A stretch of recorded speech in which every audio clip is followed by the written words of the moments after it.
Boa tarde. Hoje a gente está aqui para falar sobre a religiosidade no Brasil.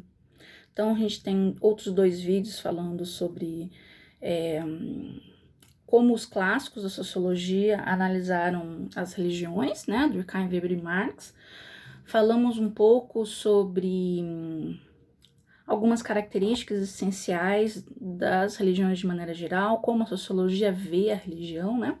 E hoje a gente vai falar sobre a religiosidade no Brasil.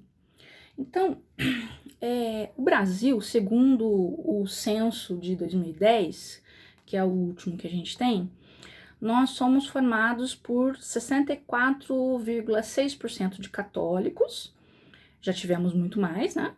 Então, tivemos aí o crescimento grande dos evangélicos, agora nós estamos em 22,2% de evangélicos, e aí junta todas as denominações evangélicas, né?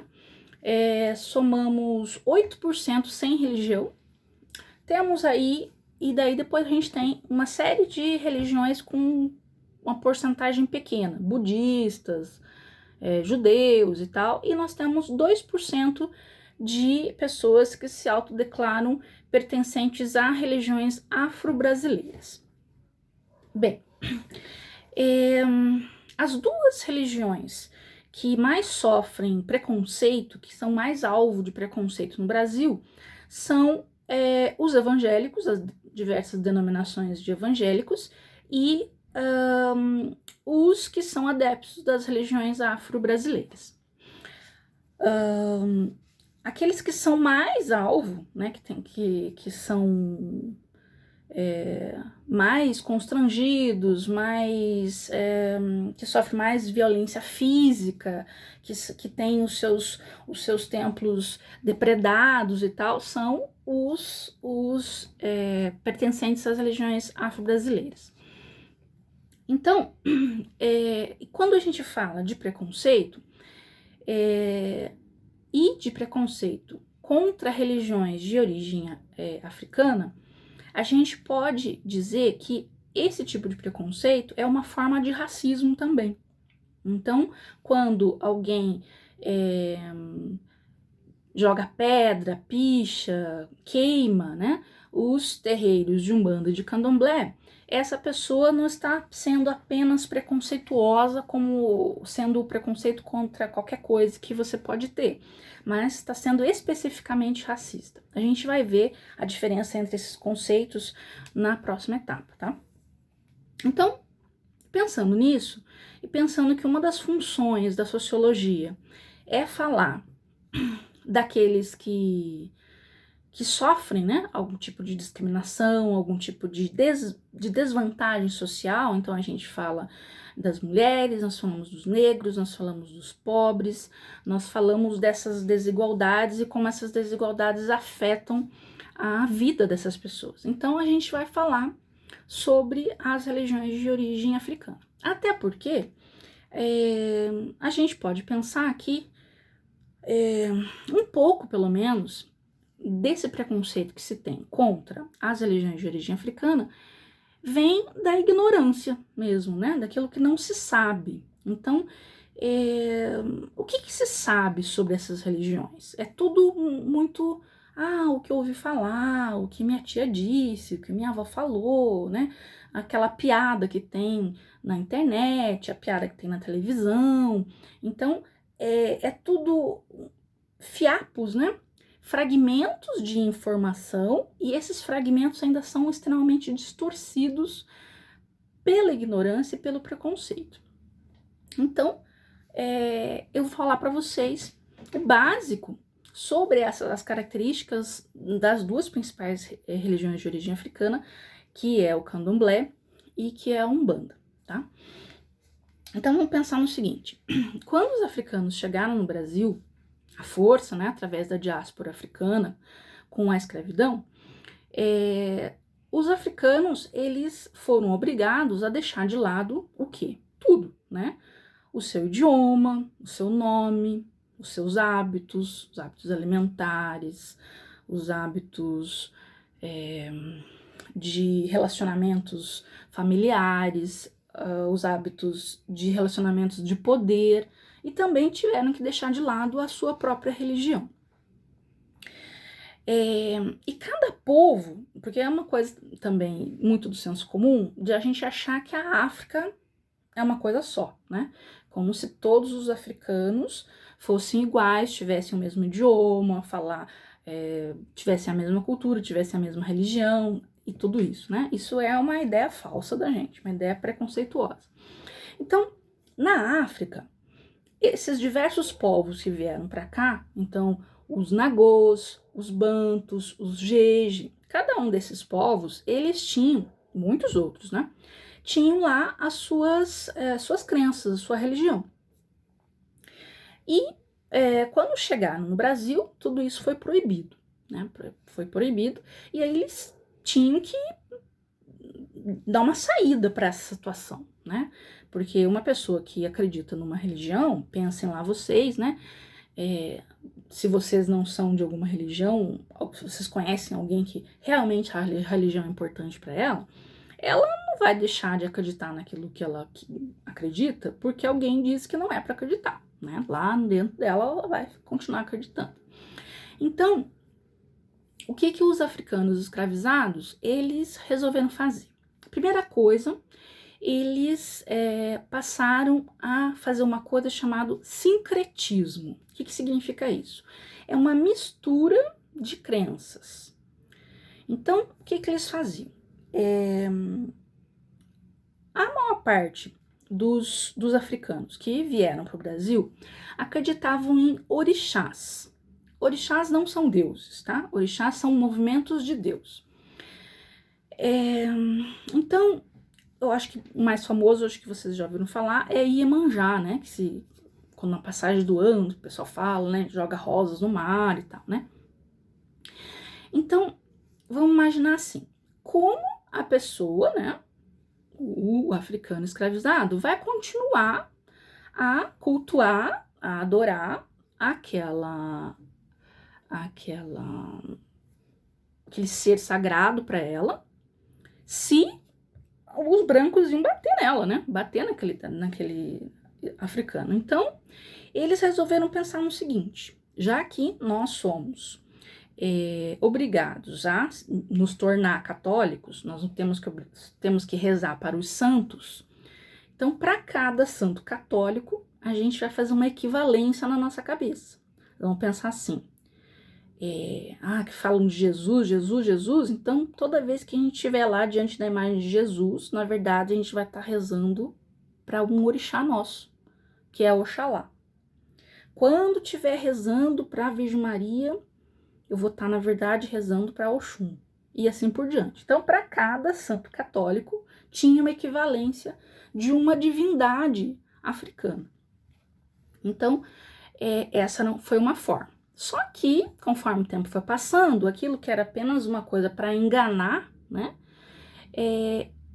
acabou ficando igual, né? Então, se vocês forem num terreiro de candomblé ou de umbanda, vocês vão ver as imagens tanto dos orixás quanto dos santos católicos, porque as coisas acabaram se tornando meio que iguais mesmo, né? Então, isso foi fruto do sincretismo, resultado de uma forma de resistência do africano escravizado diante da proibição do seu próprio culto. Além disso, eles faziam as suas cerimônias, né, os seus cultos escondidos também, né, rezavam escondidos, tocavam lá os seus tambores improvisados, né, eles faziam isso. E também tinha uma coisa muito importante, que cada povo na África, eles cultuavam um orixá. Então tinha lá um povo que cultuava só um orixá, o Xangô, por exemplo. O outro só Oxum, o outro só Oxóssi. E aí, quando esses africanos vieram para o Brasil todos misturados, eles...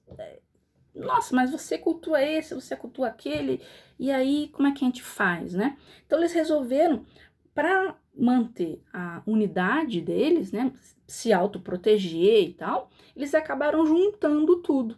Então,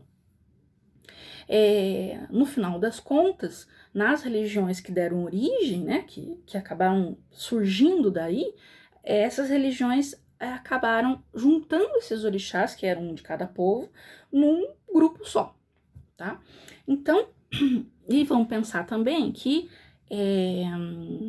os africanos não tinham um livro sagrado, nenhum povo africano tinha um livro sagrado, e mesmo se tivesse, né, os brancos, os europeus, iriam destruir também, né? Então, toda a tradição religiosa africana e afro-brasileira, portanto, foi passada de maneira oral, a tradição oral.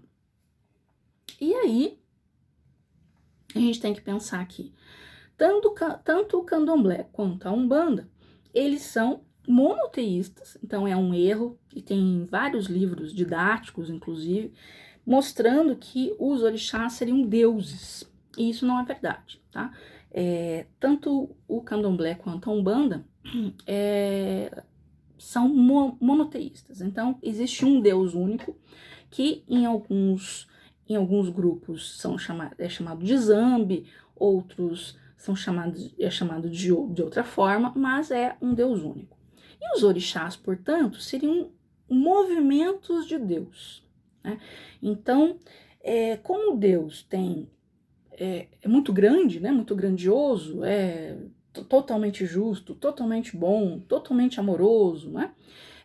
Então isso se torna incompreensível para a nossa cabeça humana. Então, os africanos resolveram que eles iam separar essas características, essas qualidades, para entender melhor Deus, para cultuar melhor Deus. Então, por exemplo, então a gente tinha muitos, dezenas e dezenas de orixás que, conforme foi a escravidão, eles acabaram sumindo mesmo por conta da proibição do culto, né? E acabaram desaparecendo. Então, nós temos ainda dezenas ainda, mas nós temos 7 básicos que, na maior parte do Brasil, são esses que se cultuam, tá? Tanto em terreiros de candomblé, quanto em terreiros de umbanda, e eu já vou dizer qual que é a diferença entre um e outro, tá? Então, nós temos aqui Oxalá, Oxóssi, Ogum, Xangô, Oxum, Iemanjá e Iansã. Esses orixás são características de Deus. Então, Oxalá, por exemplo, que é sincretizado com Jesus, seria o orixá da fé. Então, é a parte de Deus que nos daria a fé, que nos daria a confiança para continuar vivendo, a esperança de que as coisas estão bem, que vão dar certo e tal. Então, essa da fé.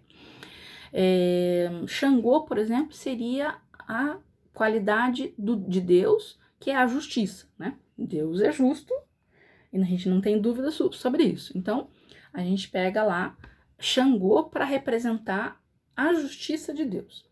Uma outra coisa interessante é que, como nós somos ainda muito fracos ainda da cabeça, nós não conseguimos pensar numa imagem de Deus para a gente adorar, né? Então, como Deus não tem forma e tal, então a gente acaba humanizando Deus para que a gente consiga visualizar melhor esse Deus, para conseguir amar esse Deus, né? Então não é à toa, por exemplo, que surgem os mitos, né? Então, entre os gregos, por exemplo, ainda que lá eles fossem politeístas mesmo, né? Os deuses, eles são transformados numa imagem humana, né? Para que as pessoas compreendessem, né? Então, da mesma forma, os orixás, eles são humanizados para que as pessoas visualizem melhor essa qualidade de Deus. Então, a gente tem Oxóssi com um martelo, com duas partes iguais dos dois lados, que cortam de igual maneira para representar a justiça e assim por diante. Então, esses orixás, eles fazem parte da mitologia africana, né? Interessante a gente observar o quanto nós, brasileiros, com mais de 50% da nossa população negra ou parda, segundo o IBGE, sabemos muito mais da mitologia grega, né? Apolo, né? Afrodite e tal, do que a mitologia africana, né? Então a gente gosta dos filmes, dos livros sobre mitologias e tal, mas quando a gente fala dos orixás, não como fiel, mas como uma parte da mitologia de um povo que faz parte da nossa Constituição, a gente coloca isso como coisa do diabo, né? E o quanto isso revela a colonização branca, né, portuguesa, que nos incutiu essa ideia para acabar mesmo com a cultura negra africana no nosso país. Para deixar só o corpo negro, né, o corpo que trabalha, e não a cultura. Bem, então, como a gente não tem no Brasil, na África, né, a questão do livro sagrado, e tudo isso era de maneira oral, então a gente pode dizer que existem candomblés e umbandas, porque cada terreiro, que esse é o nome do espaço sagrado dos candomblés e das umbandas, cada terreiro vai ter, ainda que todos tenham algumas coisas que são semelhantes, temos ainda regras específicas para cada terreiro, certo? Então, os orixás, eles existem e tal, né? Zambi, mas a gente tem algumas coisas que são específicas, tá?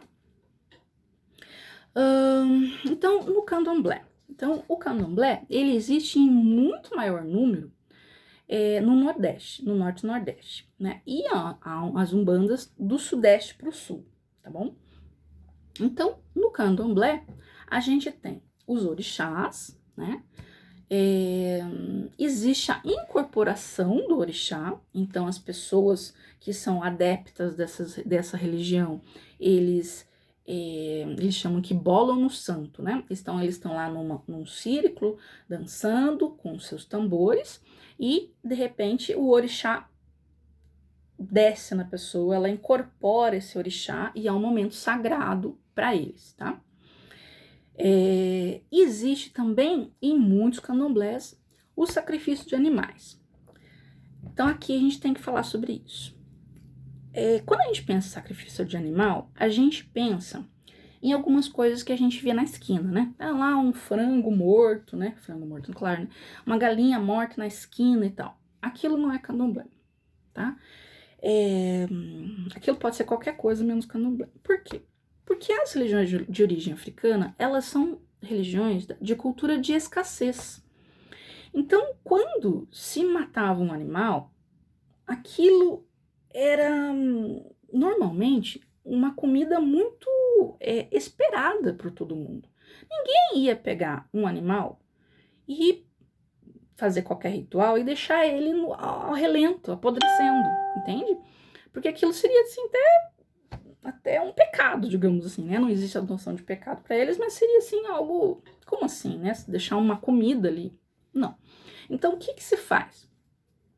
Se sacrifica o animal, então lá é uma galinha, por exemplo, né? Então, tudo de maneira muito respeitosa, porque aquilo é oferecido aos orixás, a Deus, né? Então, se corta lá uma galinha, se mata ela, daí se vai usar tudo daquela galinha. Vai usar as penas para fazer alguma coisa, vai usar a pele para fazer outra.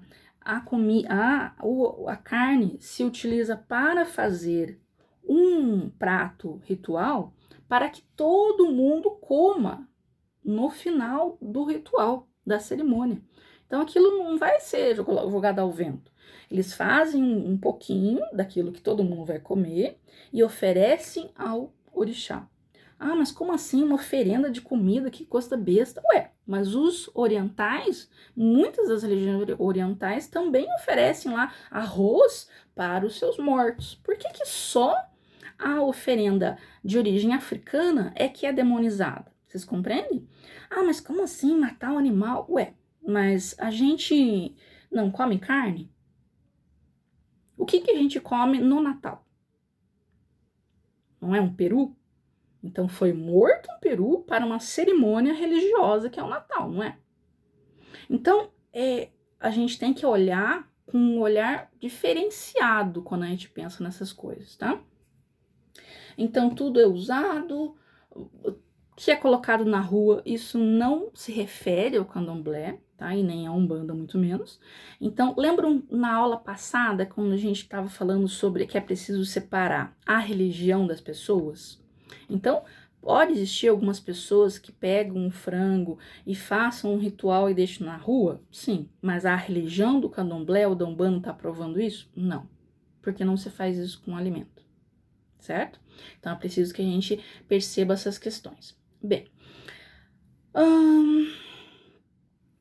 como os candomblés, eles existem em maior número no norte e no nordeste, a gente vai falar um pouco mais sobre a Umbanda, que faz parte mais da nossa realidade aqui no sul do Brasil.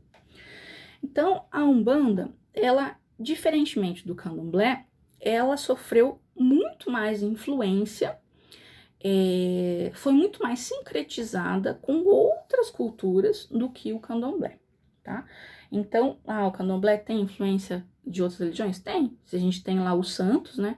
Jesus sincretiza com Oxalá, etc. Outros tem, né?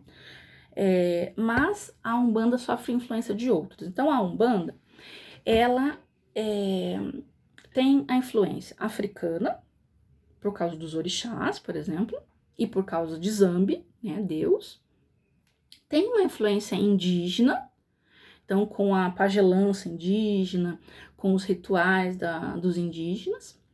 Tem uma influência católica, porque tem a ideia de Cristo, então a Umbanda é uma religião cristã, acredita nos ensinamentos morais de Jesus. Tem uma influência do espiritismo francês, de Kardec, então ela acredita na reencarnação e na comunicação com os espíritos, tá? E também tem influência oriental, então, dependendo lá, né, do terreiro de Umbanda, tem mais ou menos influência oriental, com budismo, hinduísmo e tal, essas coisas todas. Bem, e uma coisa importante, então, é que na Umbanda não há incorporação dos orixás, há incorporação de espíritos. E na Umbanda, de maneira geral, não se faz sacrifício de animais e também não se cobra, tá? Então, se vocês forem visitar um terreiro de Umbanda que cobra, pode sair de lá que não sei não, tá?